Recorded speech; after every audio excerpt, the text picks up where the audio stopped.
Hello guys, this is your Shivang सेठ और आज के वीडियो हम बात करने वाले हैं ग्लूकोज की फिजिकल प्रॉपर्टीज और स्ट्रक्चर के बारे में। तो पिछले वीडियो में मैंने आपको ग्लूकोज का इंट्रोडक्शन दिया था और ये बताया था कि ग्लूकोज बनता कैसे है। इसके प्रिपरेशन मेथड्स बताए थे। दो प्रिपरेशन मेथड्स होते हैं इसके। पहला होता है फ्रॉम सुक्रोज यानी केन शुगर और दूसरा है फ्रॉम स्टार्च। ये दो प्रिपरेशन मेथड्स मैंने आपको बताए थे जब पिछले वीडियो में हम ग्लूकोज की प्रिपरेशन देख रहे थे। आज के वीडियो में बात करने वाले हैं ग्लूकोज की फिजिकल प्रॉपर्टीज के बारे में और इसके स्ट्रक्चर के बारे में कि इसका स्ट्रक्चर आया कहाँ से। साइंटिस्ट ने इसका स्ट्रक्चर जो ये मैंने बनाया है इसे आप फिशर प्रोजेक्शन भी कह सकते हैं। फिशर प्रोजेक्शन, ये स्ट्रक्चर आया कहाँ से, आज हम ये देखने वाले हैं। तो चलिए स्टार्ट करते हैं आज का हमारा टॉपिक।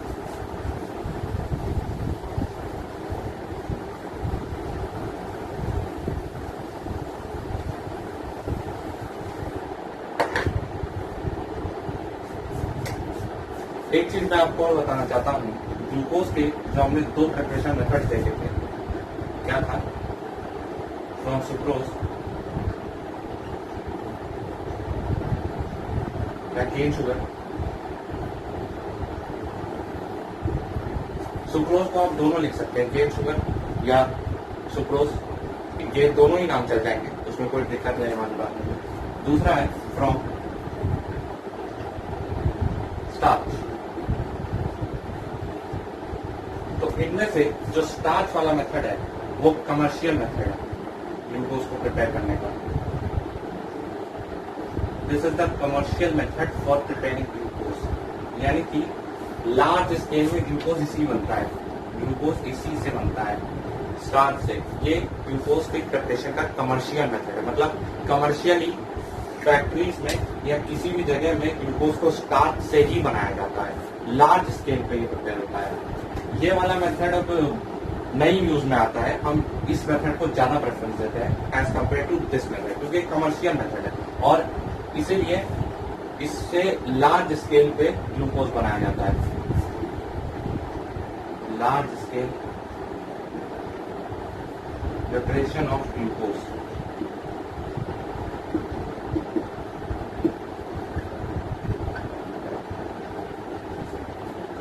ये एक छोटी सी इंफॉर्मेशन थी जो मुझे आपको देनी थी। अब हम चलते हैं अपने मेन टॉपिक पे जो आज हमें पढ़ना है।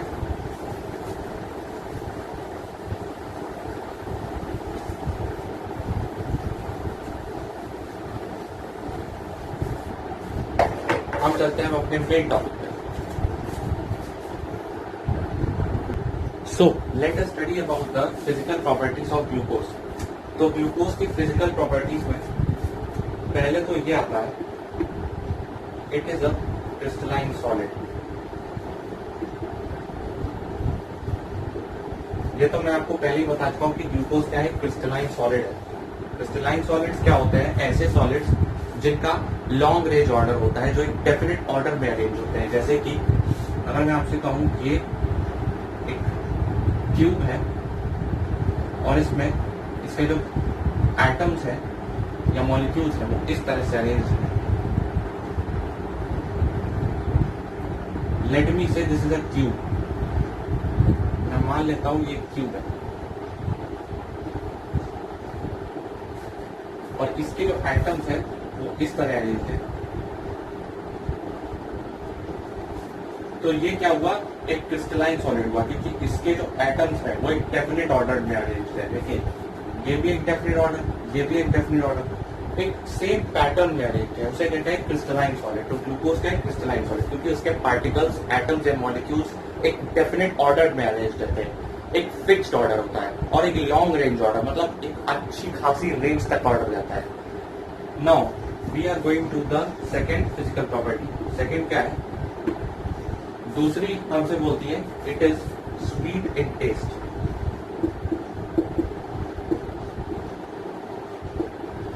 स्वीट इन टेस्ट क्यों, क्योंकि एक मोनोसैकेराइड है और मोनोसैकेराइड्स मतलब शुगर।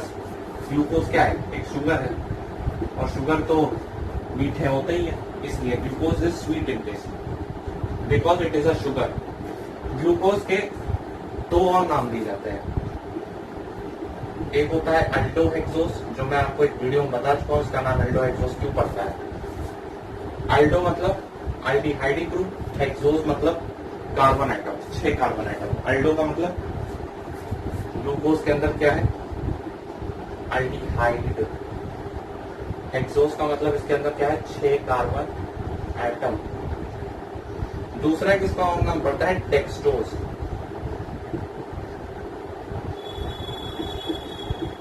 ठीक है, ये नाम दिए गए ग्लूकोज को, अल्डोहेक्सोज और डेक्सट्रोज एक और नाम पड़ता है इसका। ये याद रखिएगा, इंपॉर्टेंट नेम है डेक्सट्रोज। मैं साइड में लिख देता हूं उसे। ये कुछ इंपॉर्टेंट टर्म्स है जो आपको रिमेंबर होने चाहिए।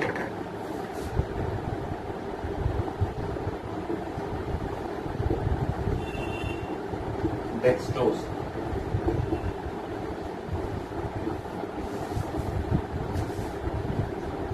ठीक है। तो ये हुई दूसरी फिजिकल प्रॉपर्टी। तीसरी फिजिकल प्रॉपर्टी ये है ग्लूकोज का मेल्टिंग पॉइंट।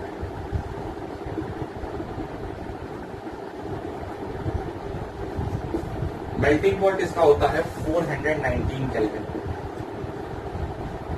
ठीक है, इसका मेल्टिंग पॉइंट इतना होता है 419 केल्विन। मेल्टिंग पॉइंट का मतलब ग्लूकोज को जब आप हीट करोगे तो कितना ऐसा टेम्परेचर आएगा कि ये अपनी लिक्विड स्टेट में आ जाए। मतलब glucose melting point, boiling point तो आपने पढ़ा ही होगा। वाटर का बॉइलिंग पॉइंट जब वो गर्म होकर स्टीम बन जाए, और उसका मेल्टिंग पॉइंट जब उसको अगर हम कूल करें तो वो 0 डिग्री सेल्सियस हो जाए। तो ग्लूकोज का मेल्टिंग पॉइंट ये है कि ग्लूकोज को हम कितने टेम्परेचर पे ऐसा कूल करें कि वो कूल होकर कंप्रेस हो जाए, कूल होकर अपने मतलब एक ऐसी स्टेट पे पहुंच जाए। जैसे वाटर की मेल्टिंग पॉइंट स्टेट होती है आइस, और बॉइलिंग पॉइंट स्टेट होती है स्टीम। तो ग्लूकोज भी मेल्ट होकर एक ऐसी स्टेट पे पहुंच जाए, उसे कहते हैं मेल्टिंग पॉइंट। ये केल्विन में है, आप चाहे तो ऐसे डिग्री सेल्सियस फ़ारेनहाइट भी चेंज कर सकते हैं। अच्छा, ग्लूकोज का एक्चुअली तो एक अल्फा डी ग्लूकोज के लिए होता है, sorry actually for alpha glucose. Actually तो एक और मेल्टिंग पॉइंट होता है उसका 423 केल्विन, जो होता है बीटा ग्लूकोज के लिए। ये आपको आगे पता चलेगा। ग्लूकोज एक्चुअली 2 फॉर्म्स में एग्जिस्ट करता है, 2 इक्विलिब्रियम फॉर्म्स होती है इसकी, अल्फा ग्लूकोज, बीटा ग्लूकोज। दोनों के मेल्टिंग पॉइंट अलग है, इसका अलग है और इसका अलग है। ये जल्दी मेल्ट कर जाएगा, सॉरी ये जल्दी मेल्ट कर जाएगा, ये देर में मेल्ट करता है, क्योंकि इसका मेल्टिंग पॉइंट इससे कम है तो ये जल्दी मेल्ट करेगा, ये उससे थोड़ा देर में मेल्ट करेगा। हालांकि दोनों में ज्यादा डिफरेंस नहीं है। हालांकि ये तो बात की बात है, मैं आपको आगे हम डिस्कशन करेंगे अल्फा ग्लूकोज बीटा ग्लूकोज है क्या। ये 2 इक्विलिब्रियम फॉर्म्स है। ग्लूकोज एक्चुअली 2 फॉर्म में एग्जिस्ट करता है, एक होता है अल्फा ग्लूकोज, एक होता है बीटा ग्लूकोज। साइंटिस्ट ने नाम दिया है। ये आगे मैं आपको बताऊंगा जब मैं आपको इसका साइक्लिक स्ट्रक्चर पढ़ाऊंगा, ग्लूकोज का cyclic structure.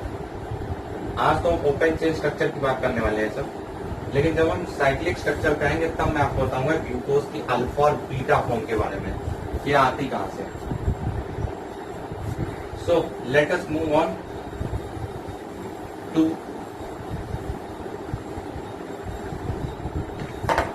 another property, another physical property. ये क्या है, स्प्रैंगली या लेस soluble in alcohol।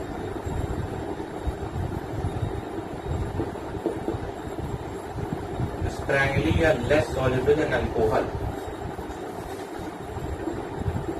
तो आप समझ सकते हैं क्या कहना चाह रहा हूँ। ग्लूकोज क्या है, अल्कोहल में बहुत कम सॉल्युबल होता है, ये तो मैं आपको पहले वीडियो बता चुका हूँ। स्प्रैंगली या लेस सॉल्युबल अल्कोहल, ये भी इसकी एक फिजिकल प्रॉपर्टी है। Let's move on to another. 5वीं प्रॉपर्टी होती है इट इज ऑप्टिकली एक्टिव। यह भी मैं आपको बता चुका हूँ, जो मैं आपको कार्बोहाइड्रेट्स की डेफिनेशन बता रहा था। ऑप्टिकली एक्टिव कंपाउंड, ग्लूकोज क्या है, optically active compound. Optically active compounds क्या होते हैं, ऐसे कंपाउंड्स जो प्लेन पोलराइज्ड लाइट को या तो क्लॉकवाइज रोटेट करे या anti clockwise. Plane polarize light क्या होती है? ऐसी लाइट जो सिर्फ एक डायरेक्शन में स्कैटर करे। जैसे अब ये मेरा रूम है, ये प्लेन पोलराइज लाइट नहीं है, क्योंकि हर डायरेक्शन में स्कैटर कर रही है लाइट, ये अनपोलराइज्ड है। ऐसे आप कुछ समझ सकते हो। मैं अगर उसका डायग्राम बनाऊं,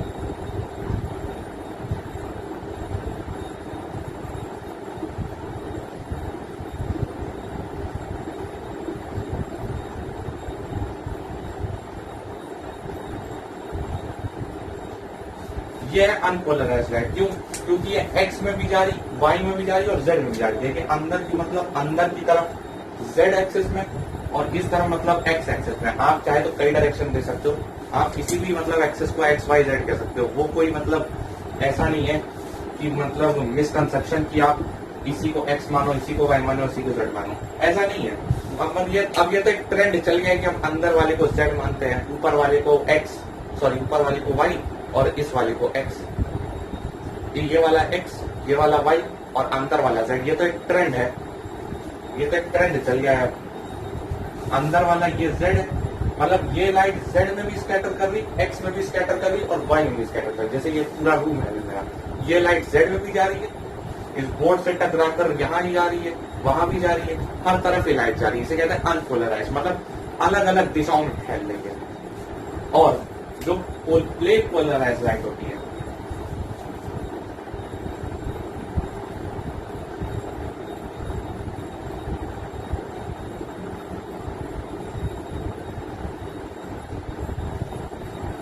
ये होती है प्लेन पोलराइज लाइट। ये लाइट क्या होती है? एक ही डायरेक्शन में स्कैटर कर रही है, वो चाहे एक्स हो, चाहे वाई हो, चाहे जेड हो। दुनिया में तीन ही डायरेक्शन होती है, एक्स वाई जेड, या तो एक्स वाई जेड और या फिर उनके डेरिवेटिव्स आप कह सकते हैं। वैसे दुनिया में तीन ही डायरेक्शन है, तो ये लाइट या तो एक्स में स्कैटर करेगी, या वाई में स्कैटर करेगी, या जेड में स्कैटर करेगी, बस एक ही में करेगी। इसे ही कहते हैं प्लेन पोलराइज लाइट। और इसको भी अगर कोई कंपाउंड यहाँ पे रखा हुआ है, मान लीजिए लेट अस से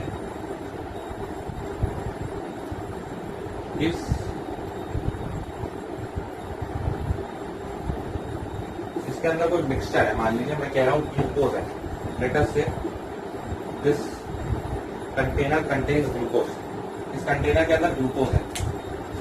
तो अगर मैं इस लाइट को इससे पास करवाऊंगा तो ये लाइट, एक सेकेंड,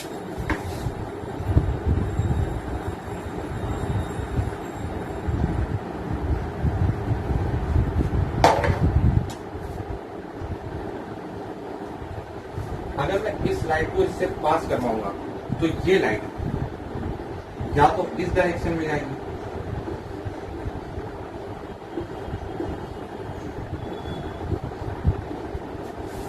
और या फिर ऐसे जाएंगे।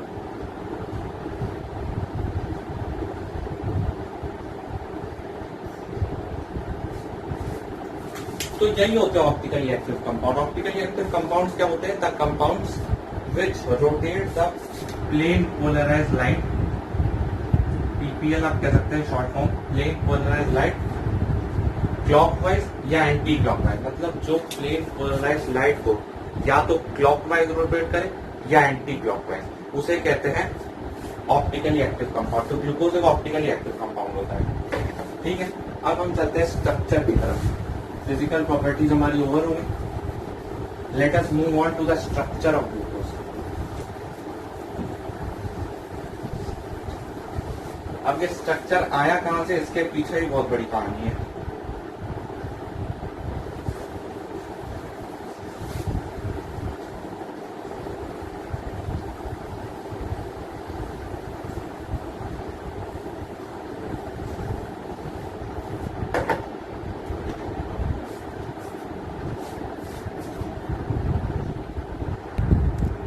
तो अब हम चलते हैं ग्लूकोज के स्ट्रक्चर पे। तो ग्लूकोज का जो स्ट्रक्चर मैंने आपको वीडियो की स्टार्टिंग में दिखाया था,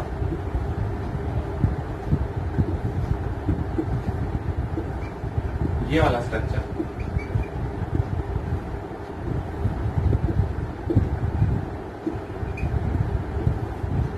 अभी मैं आपको ये बता दूंगा इसे याद कैसे रखें।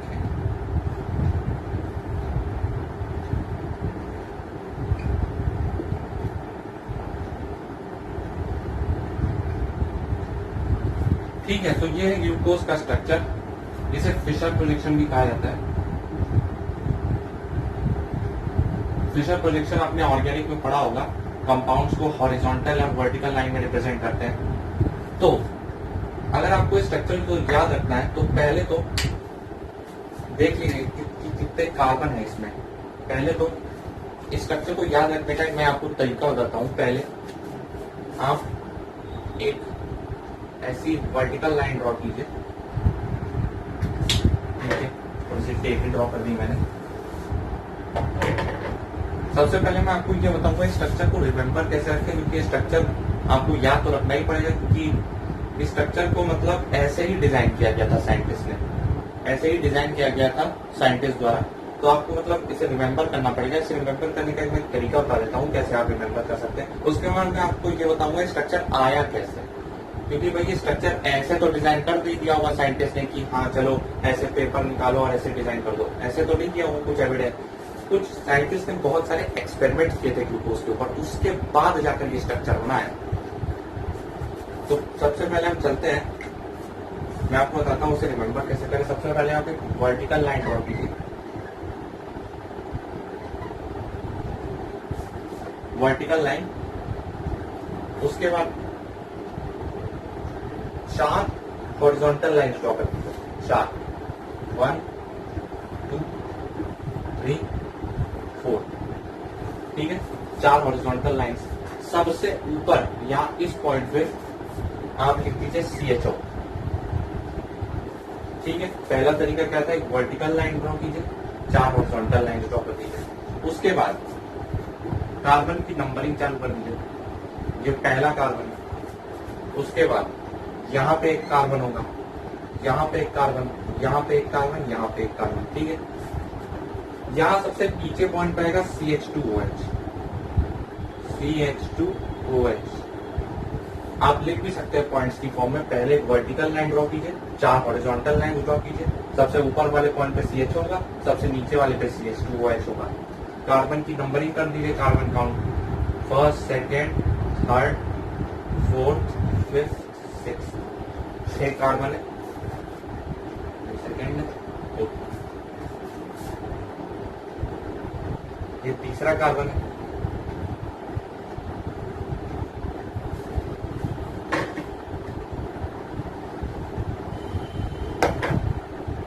Just 1 second.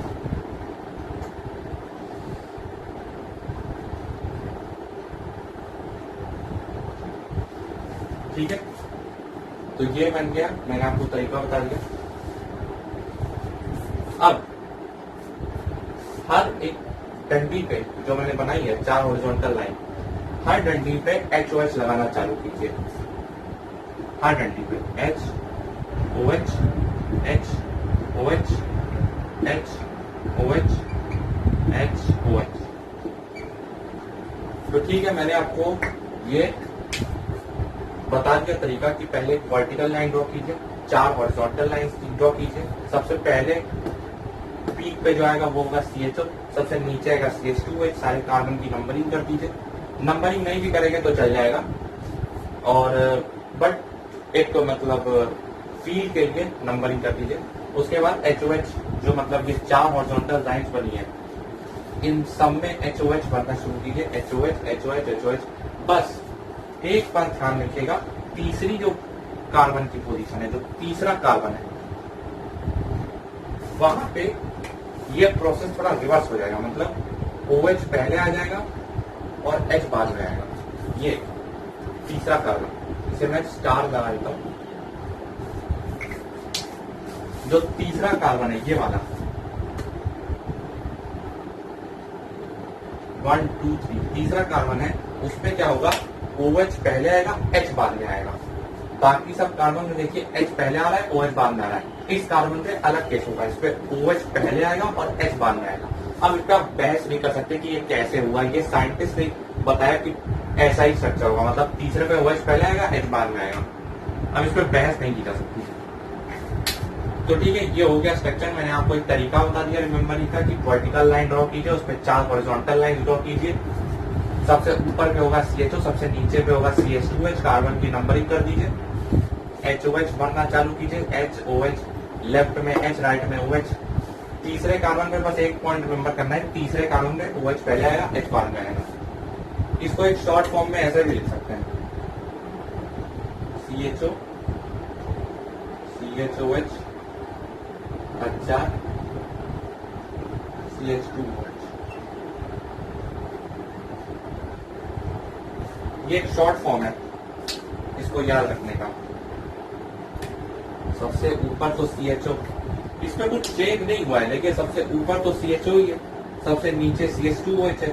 बस बीच में क्या हुआ, जो ये था इसको थोड़ा कॉन्ट्रैक्ट कर दिया, मतलब CHOS का 4 बना दिया। और आप यहाँ से गिन भी सकते हैं, देखिए कार्बन 4 है, 1 2 3 4 कार्बन। मैं इस पार्ट की बात कर रहा हूँ, ये पूरा पार्ट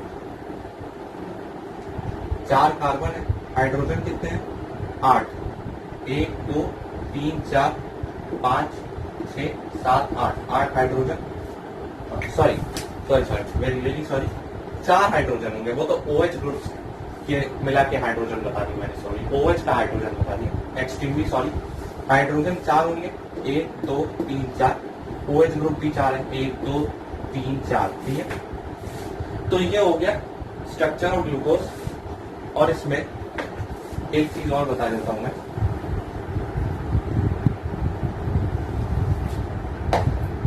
इसे मैं थोड़ा क्लियर बना देता हूँ,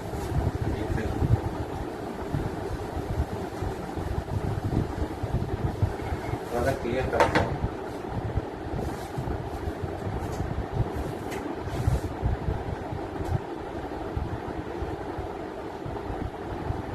एक सेकंड,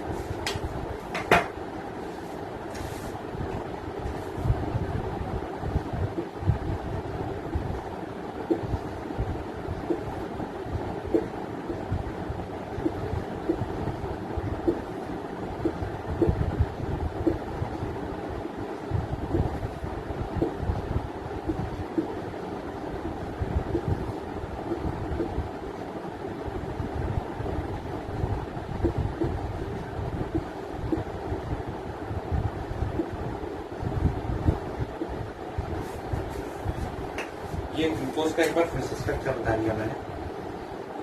इस स्ट्रक्चर में अगर आप ध्यान से नोटिस करें तो इस स्ट्रक्चर में 4 कायरल कार्बन है। अभी कैसे मैं आपको बताता हूं, इस स्ट्रक्चर में अगर आप नोटिस करें तो 4 कायरल कार्बन है। कैसे?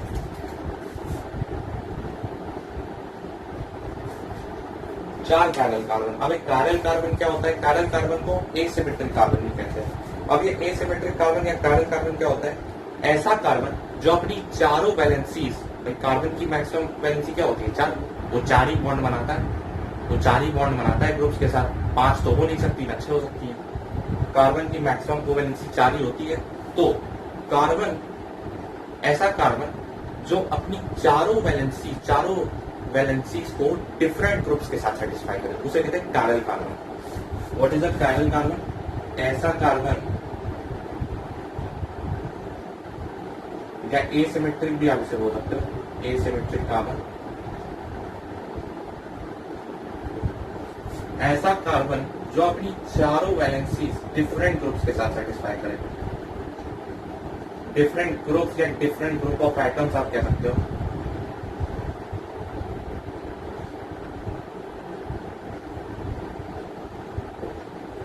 ऐसा कार्बन जो अपनी चारों वैलेंसीज, चारों, 3 की बात नहीं किया मैंने, चारों ही वैलेंसीज अपनी डिफरेंट ग्रुप्स ऑफ एटम या डिफरेंट ग्रुप्स के साथ सेटिस्फाई करे, उसे कहते हैं कायरल कार्बन। इस कंपाउंड में जो ग्लूकोज है इसमें 4 कायरल कार्बन है।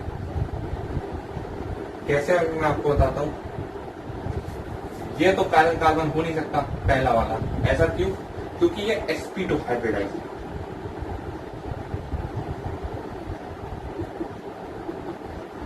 अगर आप ध्यान से देखें तो इस कार्बन का हाइब्रिडाइजेशन sp2 है, और sp2 हाइब्रिडाइज कार्बन कभी कायरल नहीं हो सकता। ये कंडीशन होती है। अगर आपने ऑर्गेनिक पढ़ी हो या आइसोमरिज्म पढ़ा हो तो आपने पढ़ा होगा या सुना होगा कि कायरल कार्बन के लिए sp3 हाइब्रिडाइज कंडीशन जरूरी है। जो भी कार्बन कायरल है वो sp3 हाइब्रिडाइज होना ही चाहिए।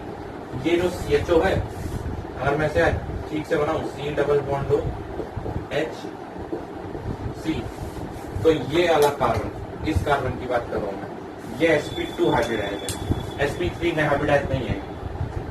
ये कार्बन sp2 हाइब्रिडाइज है, इसलिए ये कायरल नहीं हो सकता। अब उसका रीजन आपको, अगर आपको इसका रीजन जानना है तो आपको आइसोमरिज्म पढ़नी पड़ेगी।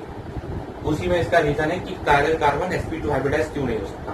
अब अगर मैं उसमें जाऊंगा तो फिर बहुत डिटेल में हो जाएगा, आइसोमरिज्म का टॉपिक बन जाएगा फिर। तो मैंने आपको ये बताया कि ये sp2 हाइब्रिडाइज कार्बन है, इसीलिए कायरल नहीं हो सकता, क्योंकि कायरल कार्बन के लिए sp3 हाइब्रिडाइज कंडीशन जरूरी होती है।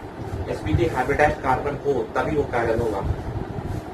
अच्छा, ये कार्बन की बात करते हैं। ये कार्बन तो sp3 हाइब्रिडाइज है, 1 2 3 4, ये तो sp3 है। चलिए, इसमें तो डबल बॉन्ड था, इसीलिए sp2 हाइब्रिडाइज हो गया। चलिए अब हम चलते हैं इस कार्बन पे। ये तो sp3 हाइब्रिडाइज है, और अगर आप ध्यान से देखें तो इसकी चारों वैलेंसीज भी डिफरेंट ग्रुप से सेटिस्फाइड है। कैसे भाई? ऊपर वाला ग्रुप तो CHO है, ये वाला H है, ये वाला OH है, और नीचे ये पूरा ग्रुप।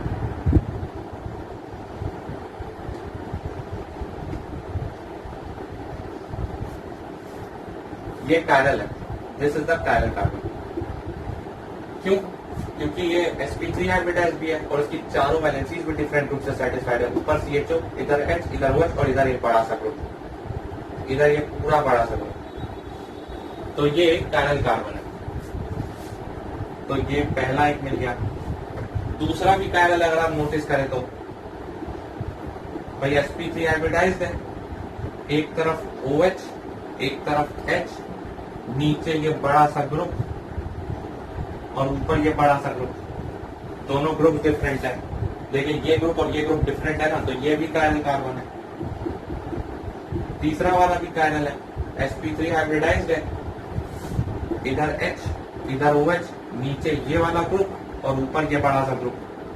दोनों ग्रुप्स डिफरेंट है, तो ये भी कायरल कार्बन हो गया। चौथा वाला भी कायरल है। क्यों?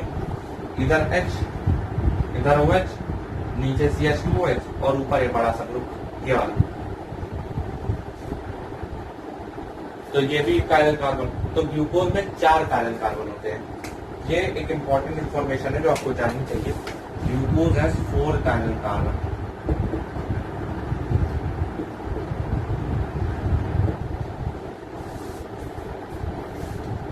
इसके 4 कायरल कार्बन होते हैं ग्लूकोज के, और इसीलिए इसके जो नंबर ऑफ ऑप्टिकल स्टीरियोआइसोमर है वो 16 होते हैं।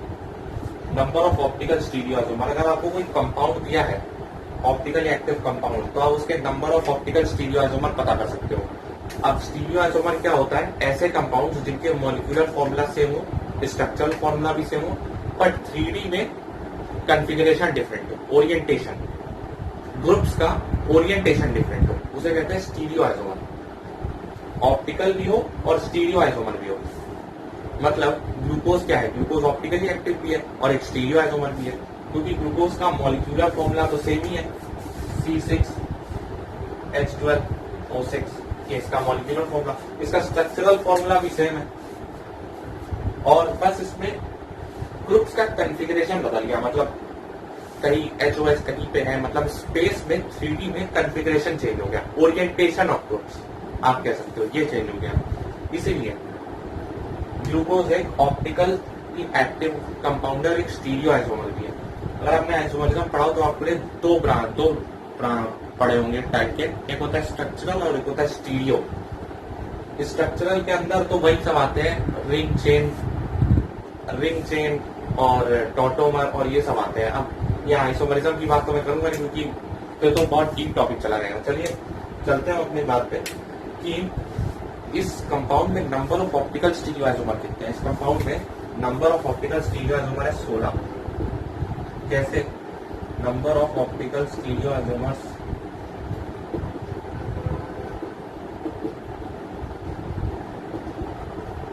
इसमें 16 है। अब आप पूछेंगे कैसे?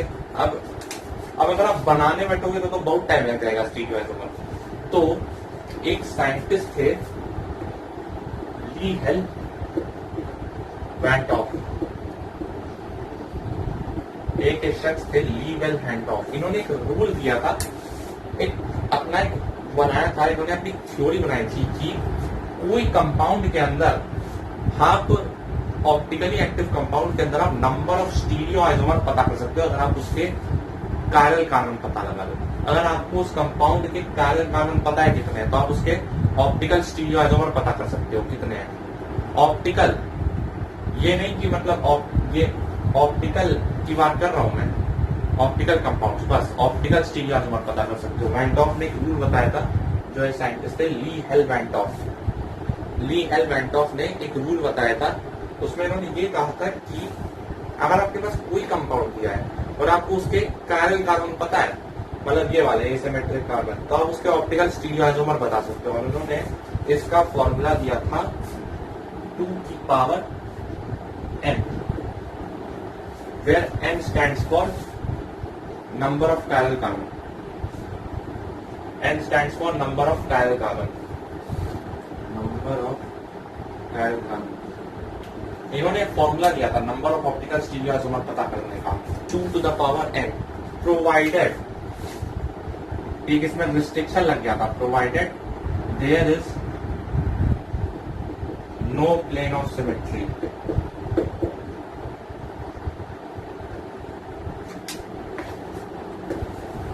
मैं इसको रद्द कर देता हूं।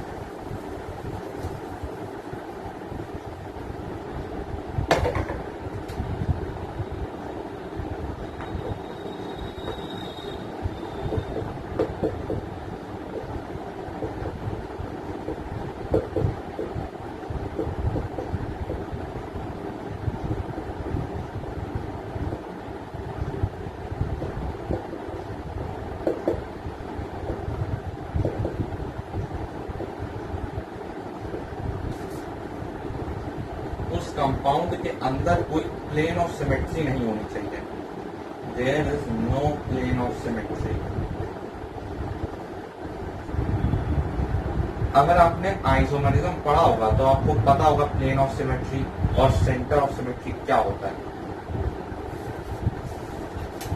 प्लेन ऑफ सिमेट्री और सेंटर ऑफ सिमेट्री का मतलब, प्लेन ऑफ सिमेट्री मतलब जैसे अगर मैं किसी चीज को आधा कर दूं तो उसका अगर ये पार्ट भी सेम है और ये पार्ट भी सेम है तो उसके पास एक प्लेन ऑफ सिमेट्री है। जैसे मेरे पास मान लीजिए एक लेटर है, मैं कह सकता हूं मेरे पास एक लेटर है, मैं ओ, अगर मैं इसको बीच से आधा कर दूं ओ, तो ओ के पास एक प्लेन ऑफ सिमेट्री है। क्यों? क्योंकि अगर ओ जो लेटर है अल्फाबेट, उसको अगर काटो तो लेफ्ट वाला पार्ट भी सेम है और राइट वाला पार्ट भी सेम है, तो इसीलिए इसके पास एक प्लेन ऑफ सिमेट्री है। आपने बचपन में पढ़ा होगा, अगर आपने आइसोमरिज्म भी नहीं पढ़ा होगा तो आपने को पता होगा प्लेन ऑफ सिमेट्री। हमारे पास भी एक प्लेन ऑफ सिमेट्री, अगर आप अपने आप को बीच से ऐसे काटो तो आपका ये वाला पार्ट भी सेम है, ये वाला भी सेम है, मतलब हमारे पास भी एक प्लेन ऑफ सिमेट्री है। पर ग्लूकोज के पास प्लेन ऑफ सिमेट्री नहीं। क्यों? आप ग्लूकोज को ऐसे बीच से काटो तो क्या ये वाला पार्ट और ये वाला पार्ट सेम है? नहीं। अगर आप इधर हॉरिजॉन्टली भी कट करो तब भी सेम नहीं है। ओ को तो आप हॉरिजॉन्टली कट कर दो तब भी सेम है, लेकिन अगर आप इसको वर्टिकली कट करो, हॉरिजॉन्टली भी कट करो, तब भी इसके पास कोई प्लेन ऑफ सिमेट्री नहीं है। इसीलिए ली वेल हैंडऑफ का जो रूल था वो ये कहता था कंपाउंड में प्लेन ऑफ सिमेट्री नहीं होनी चाहिए, वरना ये रूल फेल हो जाएगा। ये जो 2 की पावर n का जो रूल था, अगर प्लेन ऑफ सिमेट्री हो गई तो ये रूल फेल हो जाएगा। तो यहीं पे मैं इस वीडियो को एंड करता हूं और अगले वीडियो में हम चलेंगे कि ये ग्लूकोज का स्ट्रक्चर कहां से आया। तो चलिए मिलते हैं, तब तक के लिए गुड बाय। आप सबको आपके फ्यूचर के लिए बहुत बहुत मेरी बेस्ट विशेस, आपका फ्यूचर बहुत अच्छा हो एंड गुड बाय।